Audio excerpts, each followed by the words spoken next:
Hey everyone and welcome back. In today's video, we will be discussing about the CI/CD methodology. Now, I'm pretty sure that most of you already know what CI/CD is.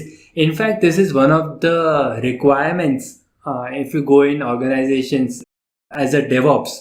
So CI/CD is one of the skills that organization expects you to know for the DevOps position. So let's go ahead and understand what CI is, what CD is, and its importance. Now, continuous integration is a process of basically automating the build as well as testing of the code every time a team member commits it to a central repository.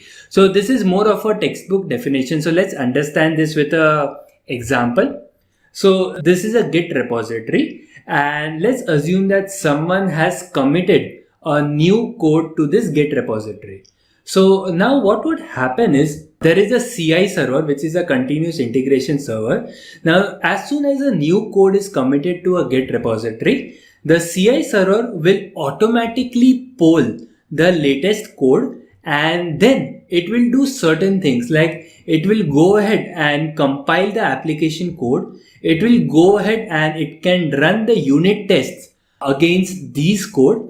Along with that, it can do a lot of things which you can define the CI server to do. So in this diagram, what we have is we have compile application code and we have run unit test against the code. Now, if these two things go successful, we can even ask CI server to send us an email saying that the newly changed committed code has not only compiled successfully, but it also has successfully gone through the unit test. So this is what a continuous integration is all about. So generally it is assumed that the CI server or the CD is only useful for the developers, but it is not so. It is extremely useful even when it comes to the operations team standpoint. So many times what happens is that you want to validate a lot of things, like many of the organizations, they have automated the AMI provisioning, they have automated the infrastructure as a code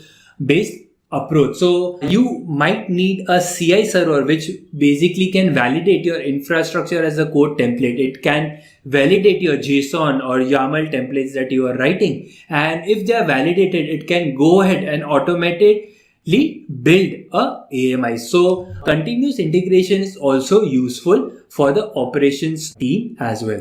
Now, after continuous integration, the next part is the continuous delivery. Now, continuous delivery is basically the process of pushing the code into the live environment. This is one of the simplest definitions. So once the CI server has verified that the code that is being pushed has compiled successfully, it has verified that the unit test is correct, what it can then do is the next stage is the continuous delivery, where it goes ahead and deploys the successfully compiled code into the dev environment, into the staging environment, and even into the production environment.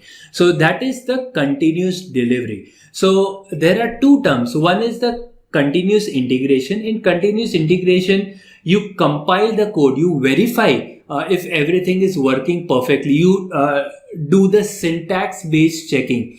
All of those are the continuous integration. Now, once everything is verified, everything is working perfectly, you now have to move that code into the live environment. It can be development, it can be staging, it can be production.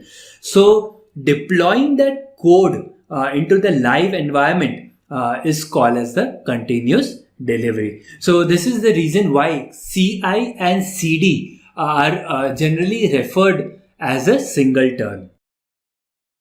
Now, one important thing that you need to understand is the difference between continuous delivery versus continuous deployment. Now, let's understand this with an example where you have a source code. Now, the source code is automatically built. So if you have a continuous integration pipeline, as soon as you commit the source code, it goes ahead and automatically builds.